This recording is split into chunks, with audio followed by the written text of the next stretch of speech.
And God denyo. Oh, what that dang.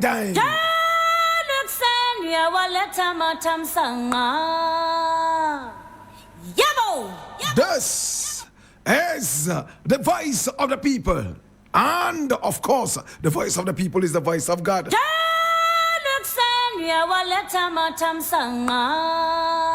Here we don't criticize, but if we must criticize, we'll only just do that on one condition: to build and not to destroy. That is why we keep saying we are in the service of God and country.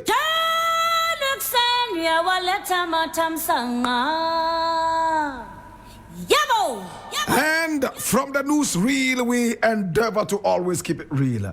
Now today we have a lot of interesting stories to look at. Number one, I'm reading this from Ghana Web, and it says, vetting chaos. Minority boycotts ad hoc committee, accuses chairman of bias.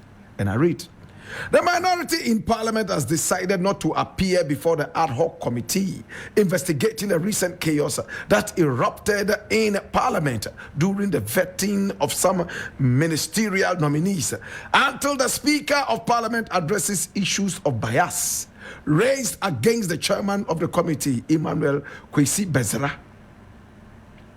In a memo addressed to the committee on Monday, February 10, 2025, and that's today, the minority leader, Alexander Kwamina Afenyo Markin, stated that until the initial concerns he raised are addressed, the minority caucus will not attend the sittings. Now, the minority caucus considers it prudent to await the speaker's response before taking any steps in relation to the committee's work. Parts of the statement noted. Now, during the vetting of Minister of Health designate, Kwabena Minta Kando, and Minister of Foreign Affairs designate Samuel Okudzeto Blakk, the minority caucus accused the majority caucus of violating an agreement to vet only 4 nominees for the day, leading to heated exchanges. Tensions quickly escalated into physical confrontations, resulting in the destruction of microphones and furniture, as well as the overturning of a vetting table. In response to the chaos, Speaker of Parliament Alban Bagbin suspended 4 members of Parliament for 2 weeks. The suspended MPs were Frank Anodompre, NP for Nsawam Adwojiri, Roxy Nelson Dafia Mekpo, NDC South Day, Alasan Matampuli, NPP Gushagu, and Jerry Ahmed Shaib, NPP Weja Bawi. However, a plea by the minority leader Alexander Afenyo Markin, seconded by majority leader Mahama Ayerga, the speaker lifted the suspension on the 4 MPs.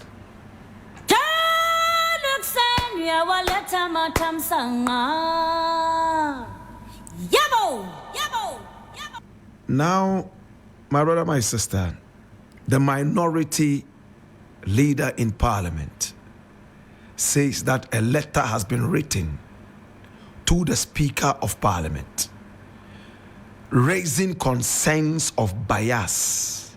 Now, the write-up here does not tell us exactly the nature of the bias. But my brother, my sister, here it is. Minority refusing to attend. A probe into a vetting chaos that saw microphones broken, tables broken, some overturned, and some fisticuffs, including the squeezing of some balls. My brother, my sister, it is most unfortunate. Now, a letter has been written to the Speaker of Parliament, raising issues of bias at the sitting. My brother, my sister, I think it is very important to listen to the minority side concerning this aspect of bias.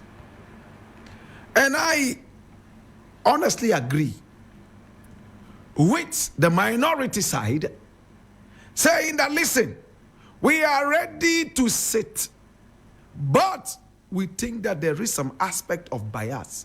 We don't believe the judge. We don't believe the guy. We don't have any faith in the guy who is supposed to be the leader of the probe. For that matter, these are our issues. Could you look at them and get back to us? So that if that is sorted out, we can now go sit down there and be involved in this. I think democracy is at play right now. We pray that the speaker gets into it as quickly as possible so that at least the minority can be part of this, to answer questions as to how and why they decided to vandalize our tables, our microphones, in fact, public property, government property. Now, I want to also go into the bit about how people decided that some people were suspended for 2 weeks, and the same people gathered and said, please forgive these people and let them return. My brother, my sister, I am glad that at least they were not just asked to return. There's a probe into it, awaiting further information, which could include punishment. This vetting must be taken very seriously. It is not a joke. We must take it seriously. People must not go there and drink tea and just laugh. People must be serious. This is a serious national issue. If we don't want a recurrence, we must take this very seriously.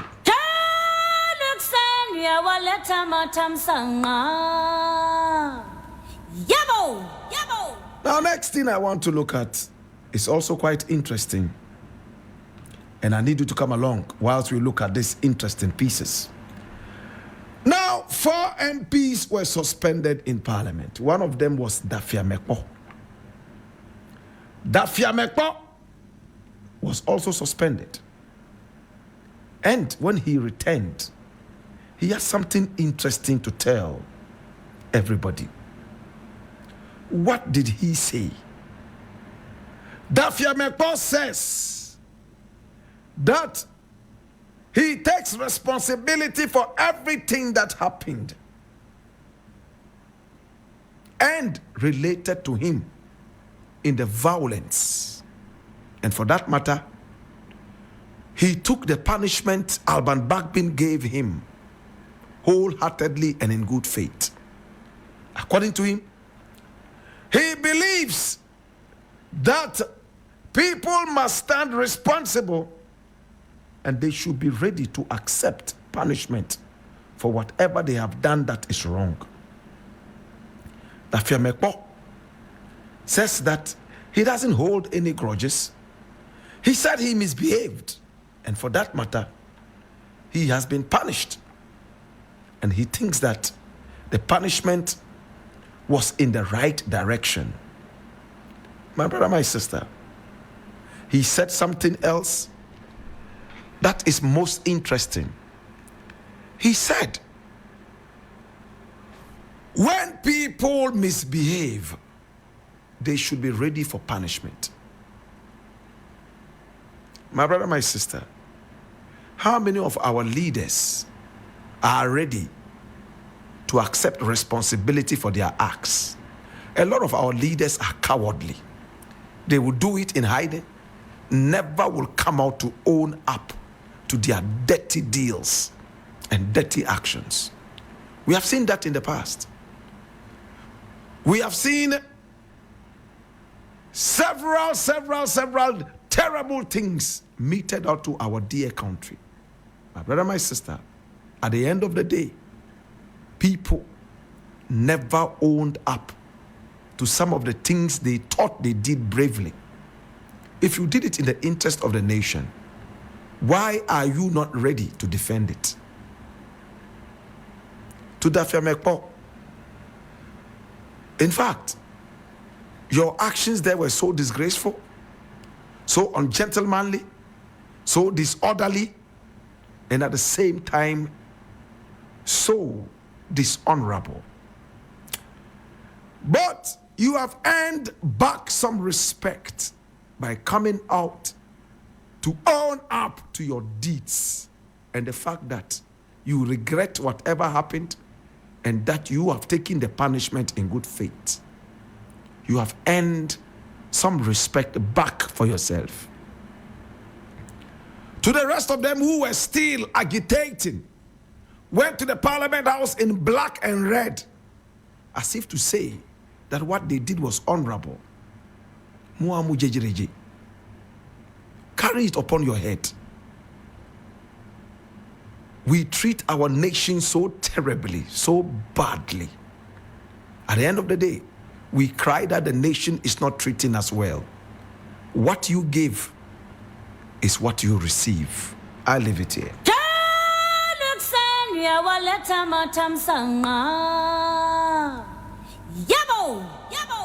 There's another story here I want to look at, but let me just finish up with Dafia Mekpo's issue. He said, I take responsibility for what happened. The majority chief whip of parliament, Nelson Roxon Dafia Mekpo, says he takes responsibility for the chaotic events that transpired during the appointment committee sitting on the 30th of January, acknowledging the role of leadership in the outcome. Now, the clash between the majority and the minority sides of the House during the vetting of ministerial nominees led to the destruction of public property, prompting the formation of the investigative committee by the Speaker, Alban Backman. I take responsibility. So when the punishment came, I took it in good faith. Dafia Mekpo said in response to the fallout from the incident, he acknowledged that whilst some disagreed with the distribution of punishment, his stance on accountability remained unchanged. That's the point I was trying to make. He acknowledged that while some disagreed with the distribution of punishment, his stance on accountability remained unchanged. My brother, be responsible citizens. When you fault, be ready to accept and own up and take responsibility and accept punishment. That's all he's saying. That's what every good leader must do. Every good individual must do same.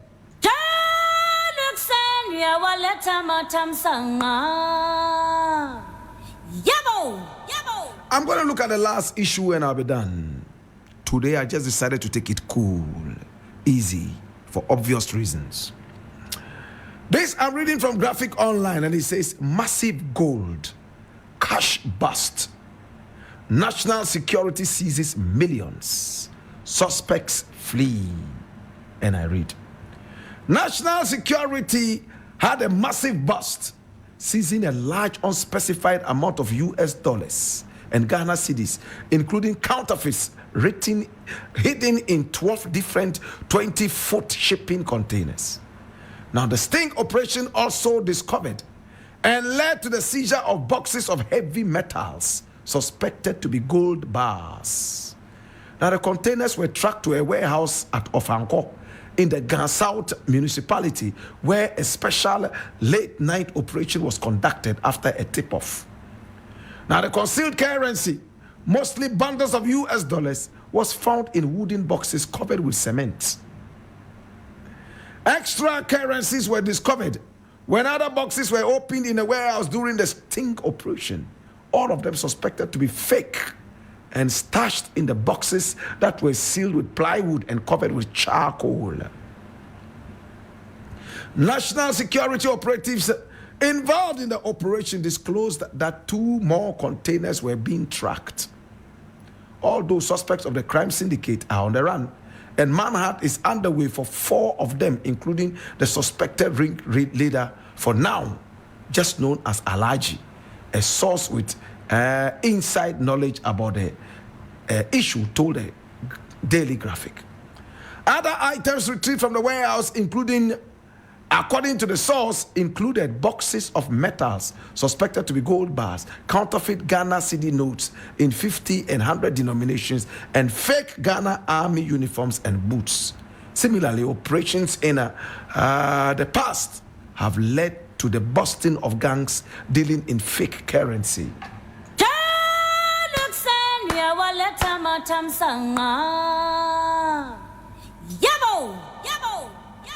My brother, this is not the first time we are busting something like this. What happened to the gold that was busted a few weeks back? Do we remember? By the oral team. What happened to the gold? Can you update us? Now we have fake currency. You know what fake currency does? In fact, it causes inflation. A lot of our people here are illiterate. They do not know the fine line between the counterfeit and the real. For that matter, a lot of it can pass. We make our country folk very poor. Imagine an old woman selling kenkey and fish. You go and empty your counterfeits on her and carry all her kenkey and fish. The following day, she's happy. She's going to buy some corn to come and make some more kenkey. Having gone down in her room on her knees to thank God for the speedy sales she had the previous night. She arrives at the market and she's told that it's counterfeit. If she's not lucky, she gets arrested by the police and she might languish in jail. My brother, if this money succeeds to infiltrate the system, you know what happens? We have what is known as inflation. There is so much liquidity as compared to production. That is what is called inflation. My brother, my sister, it is sad that these things are still happening. At the same time and in the same vein, I would like to thank the security apparatus for this wonderful job done. Imagine this got its way into the system. Millions of American dollars. You know what that could have done to the Ghanaian economy? The already ailing Ghanaian economy. We need to open our ears right now. Check it out. To be able to decipher between the fake and the real. Again, the gold bars. Who owned them? Where are they from? We need to investigate all these things. And it looks like our investigative apparatus must be beefed up. We need a lot of intelligence in Ghana and training. An MP was killed in broad daylight. Up till now, the widow is crying for justice. Nothing has happened in the case. Sexy Dondon was arrested. But what came out of that? My brother, my sister, what did the police intelligence say? How about Anas Admiyaw Anas? His outfit, the Tiger IPI, that Ahmed Swale gunned down in broad daylight. A+ said he gave enough information to the police to arrest whoever was responsible for that. And according to him, it involved a minister of state at the time. If police has this information, what is the tarrying for? Do we have forensic experts in Ghana?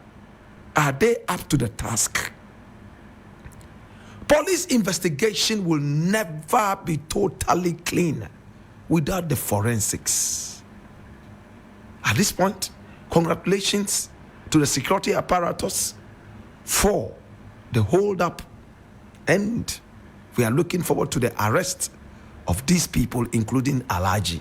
It's been the voice of the people.